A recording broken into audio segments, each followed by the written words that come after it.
let me add a point here. I read a book several years back, Why Nations Fail, by Darren Acemoglu and James Robinson, two professors of economics. They studied why some countries are developed and why some are not. The basic thing they found, the political evolution of each country. So they found out that in most countries, the natural tendency as humans is you have a small group of people in the elite class. They control political power. Then they use political power to channel economic resources to benefit themselves and the people close to them. That's where Africa still is. That's where we still are.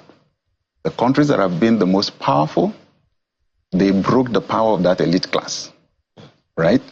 They broke it. That's why they introduced democracy and introduced equality as a value.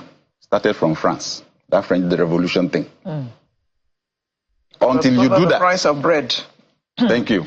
So right now, the citizens are shouting and crying. Some people are making money they've never made before. They're making billions they've never made before. Yeah. The political class, the elite class will favor itself. But we have a beautiful model coming out of the Middle East where they don't even have democracies. They are monarchies. Why are they developing? Because they have an elite class that has conscience. Elite class that feels for the people.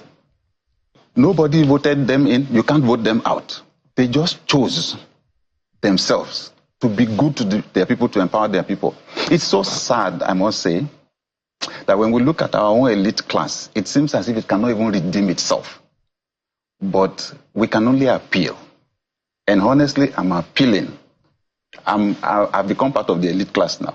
I set up a leadership school 22 years ago to help push some people into the elite class, to have leaders that have conscience, right? I'm appealing to those who have found themselves in positions now where they have power, political power. Look, at the end of the day, they will pack you inside a box. My dad passed some few months back. We buried him about 4 weeks ago. And as I looked at his coffin, I remember the title of a book that I read. Still in my library. It all ends up in the box. Yeah. So in our family, we love to play Monopoly, you know, financial education game. And each time when we finish the game, we pack everything inside the box. Life is like that. They will pack you inside the box somewhere. You may use your political power to control the narrative now, control the media, not even allow anybody to say anything against you. You will go. And one day the truth will still come out. What will be your place in our history? What a huge opportunity we have in Nigeria, in Africa, right? A whole continent is suffering. And I just want to appeal. It's time for us to have conscience. What else do you want to achieve in your life? It's a rare opportunity to be a leader at a high level. 200 million people, only few people occupying few positions.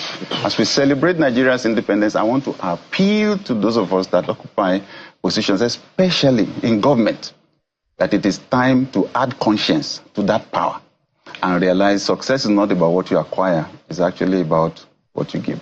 After another